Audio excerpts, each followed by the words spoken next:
Sick? Why don't you just stay in the hospital forever, then? Over the phone, my husband uttered these cruel words. His reaction, which I never expected, made my voice tremble. What are you saying? I don't need a sick wife. In fact, I've been doing you a favor by being with you all this time. You should be grateful. My husband left me alone with my illness and went off on a trip with his lover. In that moment, the trust I had built up in my husband came crashing down, all at once. I can't believe it. Leaving his sick wife to go on a romantic getaway. Enough is enough. I will show no mercy. Now I will seek revenge, by any means necessary. My name is Lizette, and I'm 28 years old. I've been married to my husband Hervey for 2 years now. We met at the cafe where I used to work. He was a regular customer who approached me, and our relationship blossomed from there. After dating for about a year, we got married without a hitch. I lost my parents when I was in 9th grade. All that was left for my family's house and the inheritance from my father, who was a businessman. Thanks to that inheritance, I was able to go to college. I owe everything I have now to my parents, and I'm grateful. But losing both parents at once left me with wounds in my heart that are immeasurable. I was always afraid that someone I loved might suddenly disappear from my life.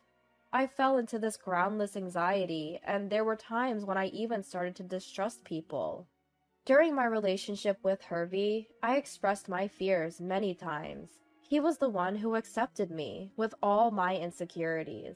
When he proposed, he said, "I will never leave you, Lizette, and I'll always protect you. So please marry me." But I don't have a family. I will become your family. Huh? I'll be with you as your family for the rest of our lives. I won't let you feel lonely anymore. Hervey. I believed in his words and decided to get married. After getting married, we moved into the house where I had lived with my parents. Having lived alone for so long, married life with him was so bright and happy, it was dazzling. After we got married, he didn't work late, and he came straight home every day. It became normal to eat dinner together, and before bedtime, we would slowly watch a movie together. Those were joyful days. However, about a year after we got married, my husband's overtime work suddenly began to increase.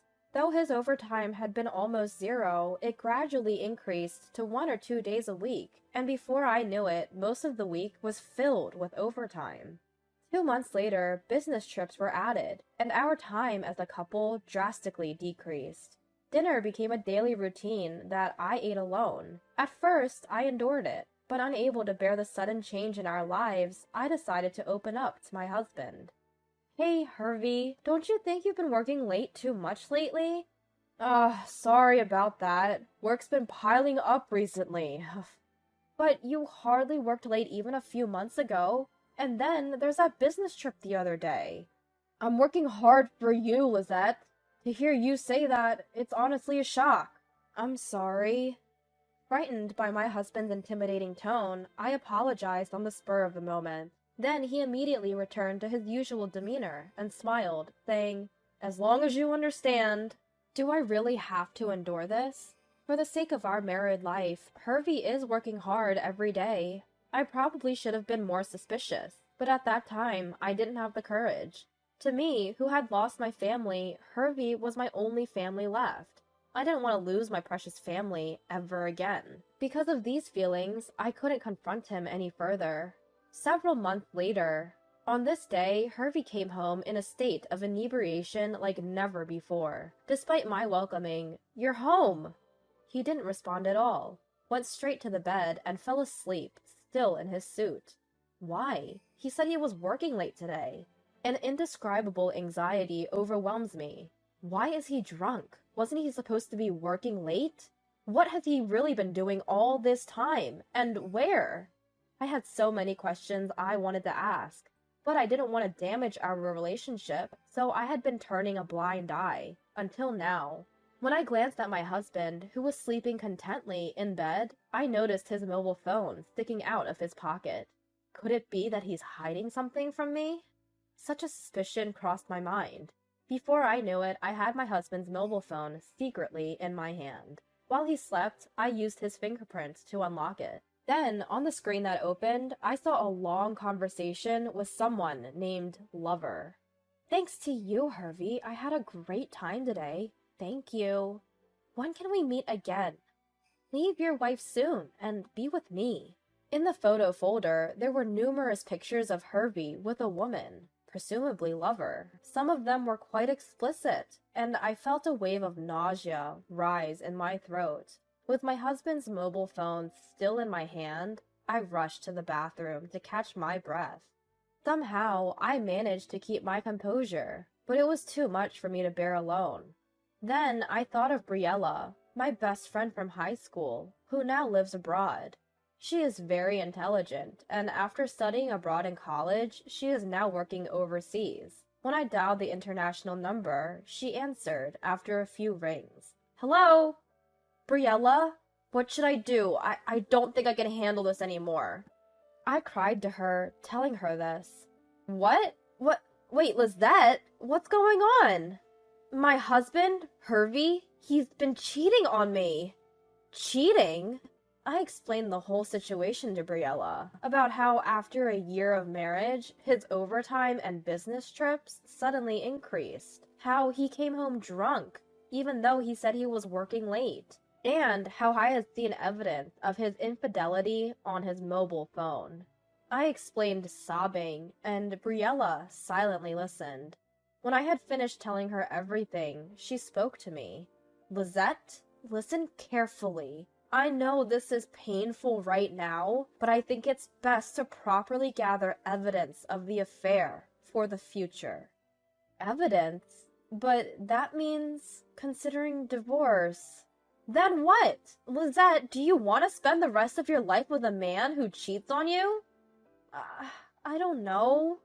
I know that you care about your family, Lizette, but can someone who makes you miserable truly be called family? Briella. Her words woke me up.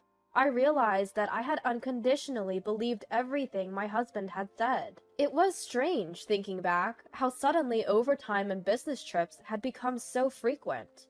Out of fear of losing him, I had turned my eyes away from reality. With Briella's advice, I decided to start taking steps towards divorcing Hervey. First, I transferred all the evidence of his infidelity that was on his mobile phone to mine. Briella introduced me to a lawyer she knew, and I diligently gathered evidence, guided by the lawyer's advice.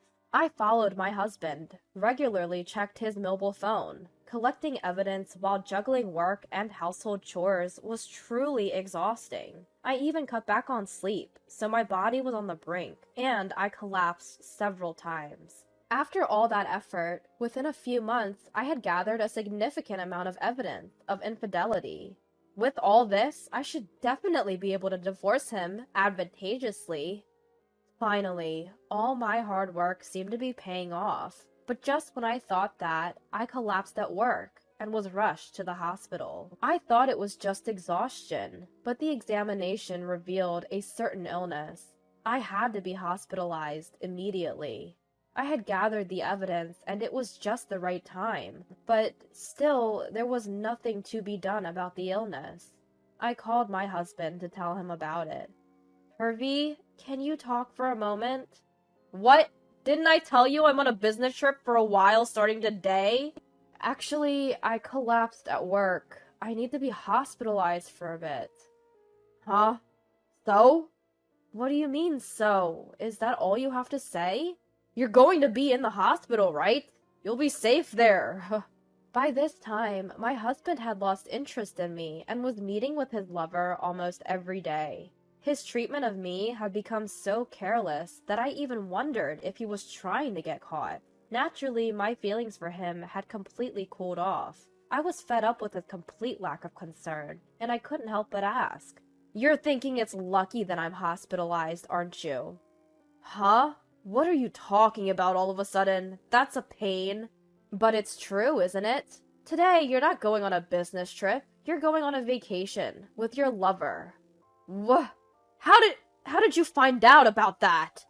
It's pretty obvious. Did you actually think you were hiding it?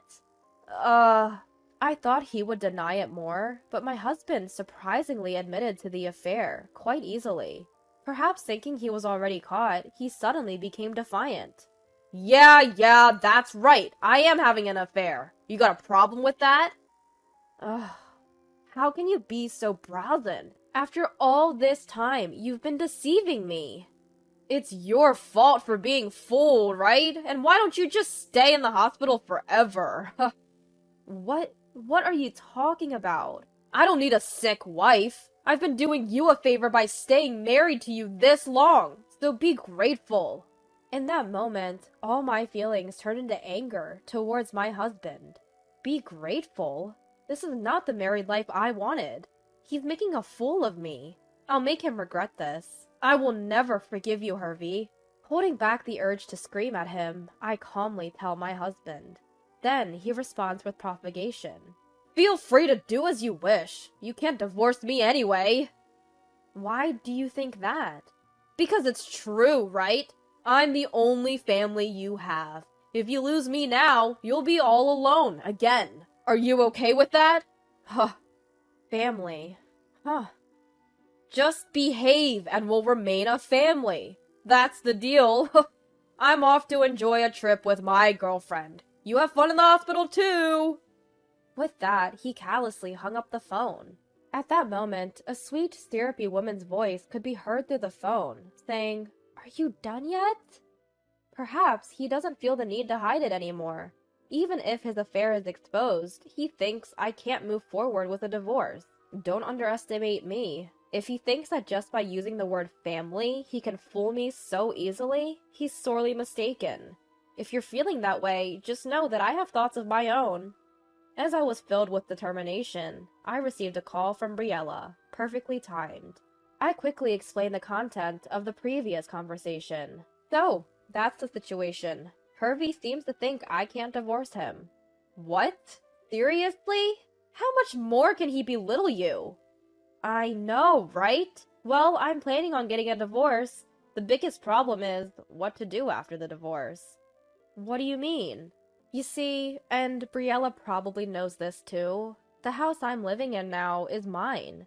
So even if I divorce him, I don't know if he'll leave right away, and since he knows the address, he might come back.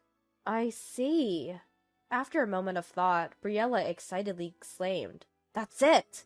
Hey Lizette, I have a great idea." Huh? I opened my eyes wide at the idea that came out of her mouth. But now, I don't have time to hesitate. I accepted her proposal and decided to proceed with the plan simultaneously with the hospitalization.